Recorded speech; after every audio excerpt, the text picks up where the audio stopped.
तो hello friends, कैसे हो आप लोग? उम्मीद करते हो आप लोग अच्छे होंगे। तो आज मेरे हाथ में जो फ़ोन देख रहे हैं Redmi 10C है, ठीक है। ये फ़ोन में प्रॉब्लम बहुत कॉमन है और ये मैं आपको पहले दिखा देता हूँ। ये फ़ोन का जो कंडीशन है, बहुत फ्रेश कंडीशन का फ़ोन है, ठीक है।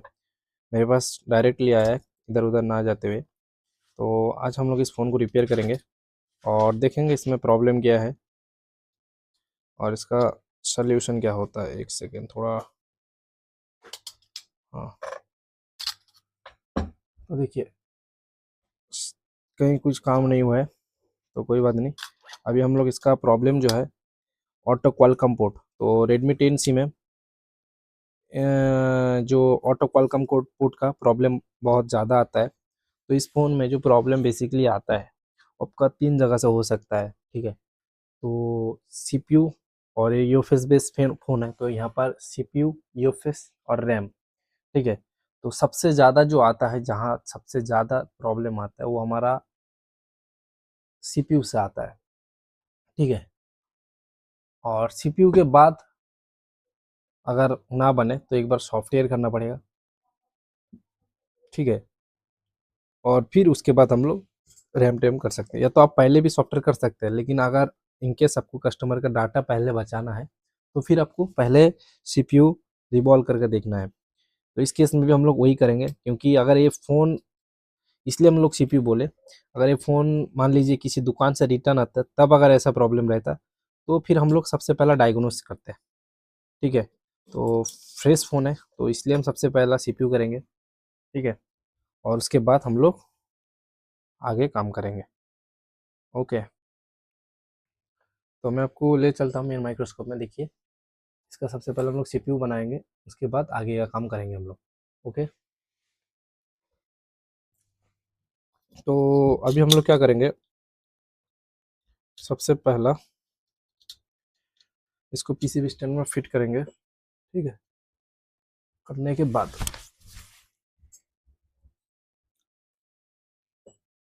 और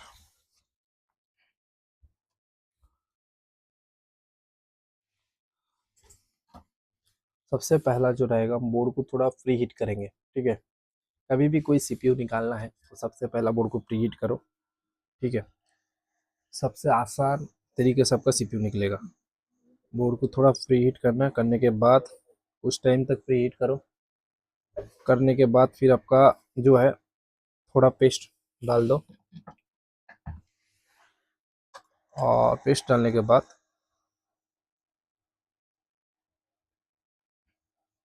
अच्छे से हीट करो।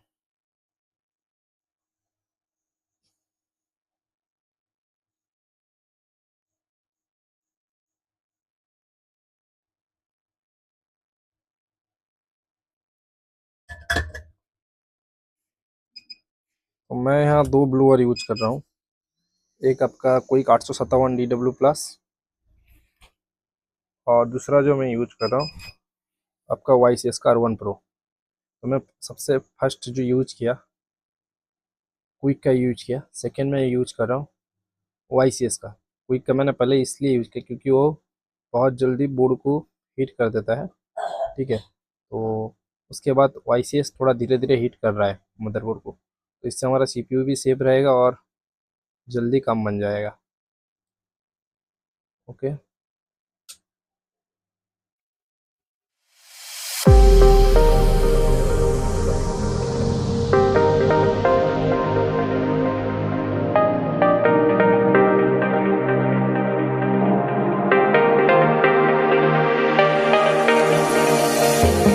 तो बहुत ही आसान तरीके से निकल गया, आप लोग देख पा रहे हैं।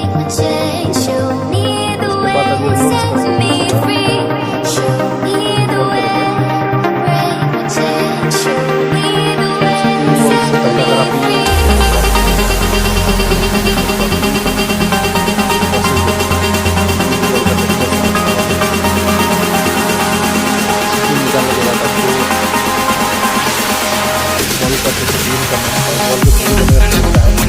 कभी भी आयरन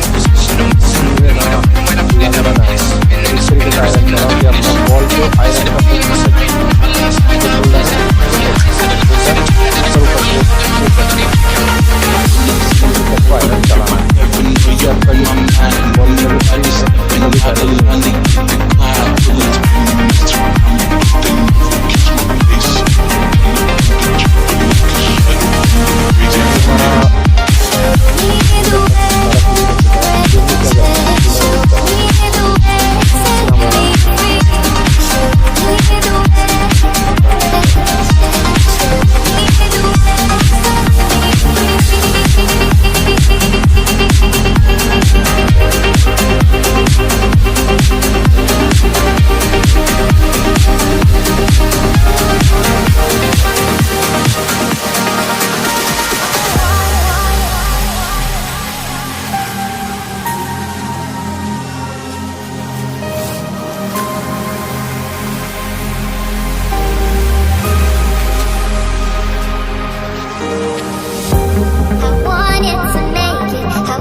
अभी जो है हमारा CPU देखिए अच्छे से बैठ चुका है, ठीक है।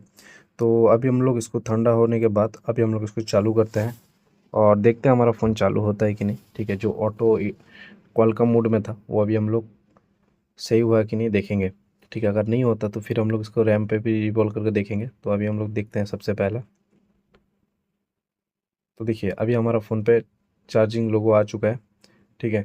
तो आपको कैसा लगा मेरा वीडियो, आप कमेंट ज़रूर कीजिएगा और अपने दोस्तों तक शेयर कीजिए, ठीक है। और अगर आपको काम भेजना है तो आप नीचे डिस्क्रिप्शन पे नंबर है, वहाँ से मुझे कांटेक्ट करके आप काम भेज सकते हैं, ठीक है।